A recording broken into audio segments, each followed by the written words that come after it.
দিনের শুরু থেকে শেষ পর্যন্ত আমাদের অনেকটা সময় কাটে ডাইনিংয়ে, আর তাই কিছুটা মুখরোচক আর কিছুটা স্বাস্থ্যসম্মত খাবারই থাকা উচিত আমাদের দিনের সব রকমের নাস্তার আয়োজনে।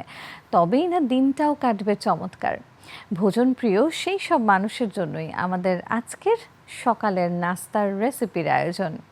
আজ আমরা শিখব কিভাবে খুব সহজেই এগ ভেজিটেবল রোল বানাতে হয়। উপকরণগুলো জানিয়ে দিচ্ছি। ডিম 2টি, গোল আলু, ক্যাপসিকাম, ধনেপাতা, গাজর, পেঁয়াজ, ময়দা বা চালের গুঁড়া পরিমাণ মতো, লবণ পরিমাণ মতো। আর পরিবেশনের জন্য তৈরি করে নিতে পারেন মেয়োনিজ পেস্ট বা সালাদ। প্রিয় দর্শক, এবারে চলুন দেখে আসি এগ ভেজিটেবল রোল প্রস্তুত প্রণালীর একটি ভিডিও ক্লিপ।